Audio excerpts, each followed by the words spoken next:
Saudara Gubernur Papua Lukas NMB kembali tidak hadir pada pemeriksaan di KPK hari ini. Pengacara yang menyebut Gubernur Lukas sedang sakit dan tidak bisa meninggalkan Papua. Sebelumnya, KPK menetapkan Gubernur Papua Lukas NMB sebagai tersangka dugaan gratifikasi dana APBD Papua sebesar 1 miliar rupiah. Sementara itu, Pusat Pelaporan Analisis Transaksi Keuangan (PPATK) menemukan transaksi perjudian di sebuah kasino oleh Gubernur Papua Lukas NMB sebesar 560 miliar rupiah.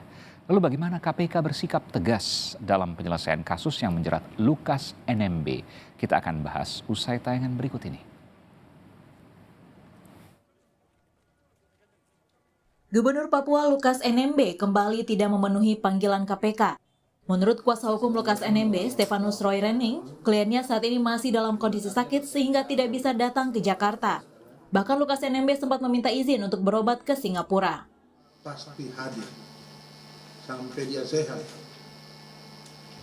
Tapi memang teman-teman kita harus jelaskan kondisi real, ya kondisi real supaya teman-teman tahu. Ada dua alasan memang yang kita mengalami kesulitan sekarang, termasuk saya dengan Pak Ipa ini.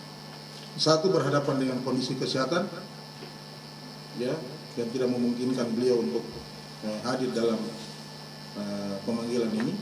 Yang kedua, masyarakat.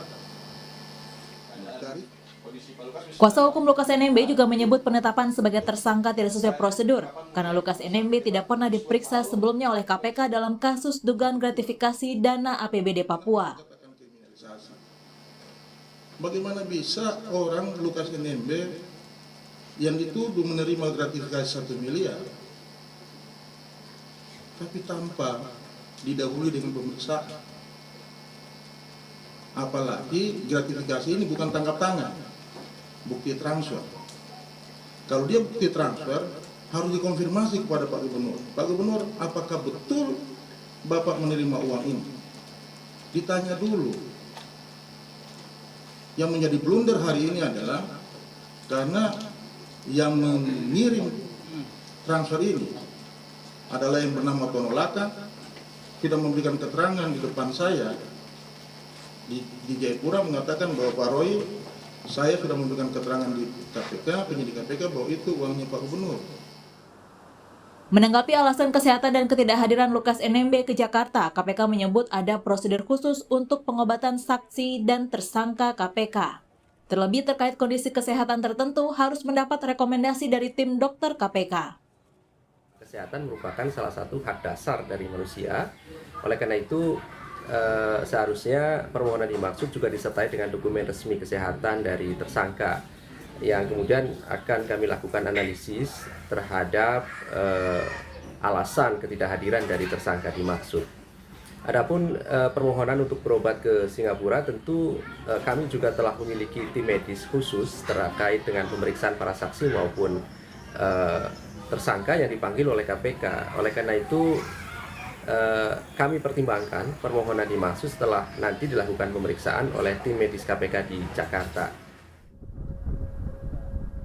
Sementara itu, Presiden Joko Widodo juga meminta Gubernur Papua Lukas NMB untuk menghormati semua proses hukum di KPK. Jokowi menyebut semua sama di mata hukum. Sama, saya kira proses hukum yang ada di KPK semuanya harus menghormati. Semua sama di mata hukum. Dan saya sudah sampaikan juga agar semuanya menghormati panggilan dari KPK, menghormati proses hukum yang ada di KPK. Semuanya. Ya. Gubernur Papua Lukas NMB ditetapkan oleh KPK sebagai tersangka kasus dugaan gratifikasi dana APBD Papua sebesar 1 miliar rupiah. Penetapan tersangka ini sempat menimbulkan pro kontra, khususnya bagi warga dan tokoh di Papua. Status NMB sebagai gubernur menjadikan ada pihak yang mendukung dan menolak penetapannya sebagai tersangka. Tim Liputan Kompas TV.